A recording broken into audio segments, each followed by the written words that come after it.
Hey guys, it's Megan. I'm a high school librarian. Welcome back to another video. Today we are unboxing a box of 6 books that I got in for the library. Yes, I did already have to open them because I had to start processing them a little bit, but I did not look at any of the synopsis of these, so I'm going into this blind basically. So let's go ahead and get started. I really don't know much about any of these. This one is called Ignite the Sun by Hannah C. Howard. It says, rise in light, defeat the dark. And on the back it says, the light was dangerous and destructive. Thank Her Highness the Queen, the darkness protects us now. It says it's teen fiction on the back. Let's see what this is about. Okay, this is interesting. So it's kind of set in a world, it sounds like a different fantasy world where there is no sun. I mean, there is a sun, but it's supposedly really dangerous. So they live in a world of shadow, it says. She's always hated the darkness. This main character, Syria, I think is her name. And she loves the stories of old days where they talked about this light-filled world. So eventually she goes to the Queen's court and she discovers that there's a group of ragtag rebels who are trying to bring back the light.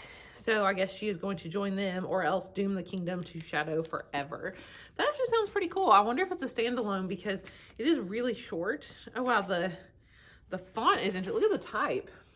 It's just a unique looking font. I've never quite seen anything quite like that in a book, but yeah, it's pretty short. So I mean, I would give it a whirl. Is this her first book? It might be. It doesn't say anything in the back.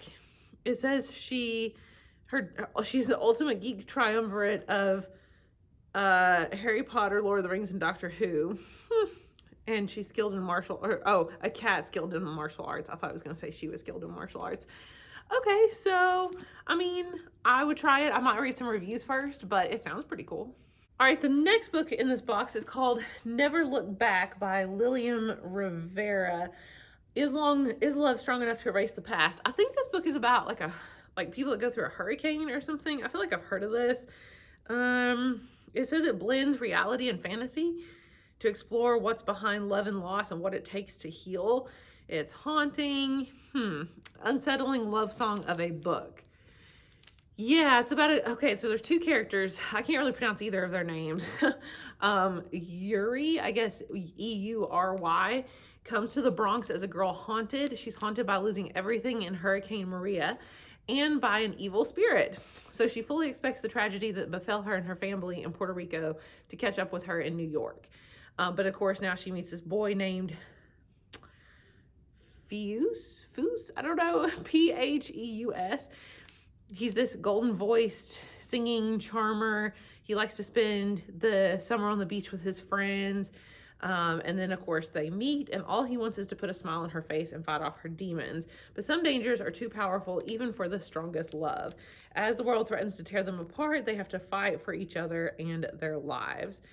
It says, okay. It says the author reimagines the Greek myth of Orpheus and Eurydice, into a timely story about cultural identity, overcoming trauma, and the power of first love. Oh, wow. I'll have to go back and look. I remember reading that myth like a long time ago, but that is really cool. Okay, this is the story of Orpheus. Okay, so I want to go back and totally look up the original Greek myth and then see how it plays into this. That sounds pretty neat, like a pretty cool way of doing a retelling. It's only 300 pages, so, I mean, I would definitely give it a shot. Okay, next is this book called Elotsoe, I think is how you say it. It looks like Elotso, but I think it's Elotsoe, by Darcy Little Badger. And it says that there are illustrations in it as well. Oh, it's like at the beginning of each chapter, there is an illustration, so that's kind of cool. I like that it's in black and white. Looks very like maybe Native American, like Alaskan or something even. Let's see. Okay. Yes, so she's an Apache tribe member, I think. It says, imagine America very similar to our own. It's got homework best friends and pistachio ice cream.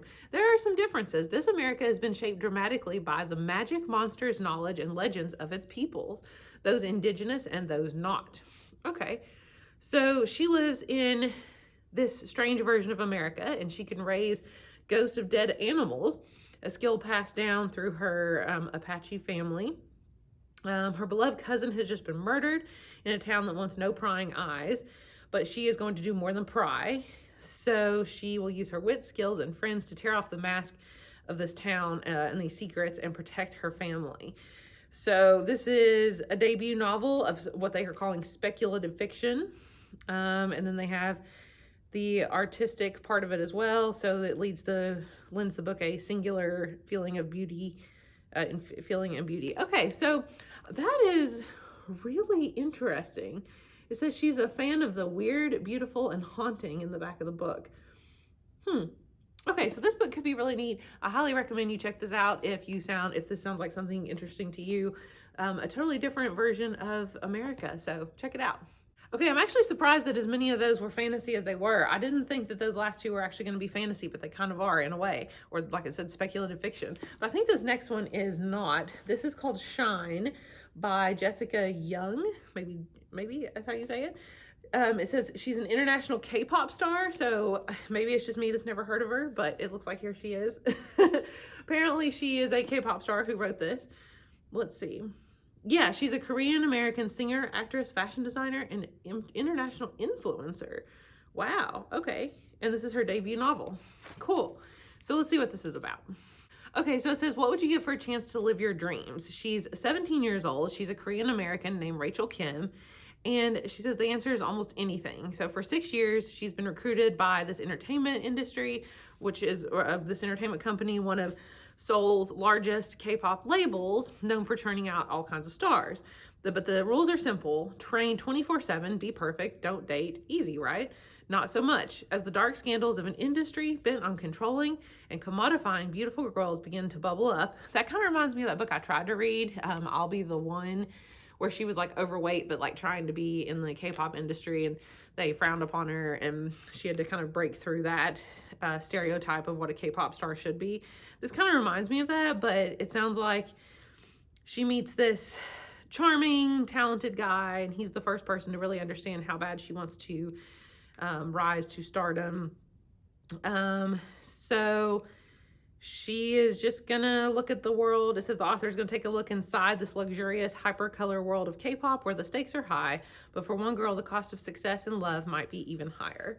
It's time to see what it takes to shine. So this does sound similar to the other book to me, and I did not like the other one.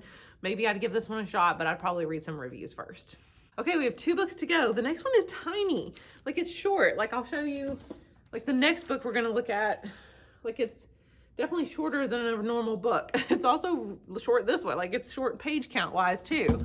So this book, I've heard of it. It's called Watch Over Me by Nina LaCour, something like that. She has won awards for books in the past. Prince Award-winning book for author for We Are Okay.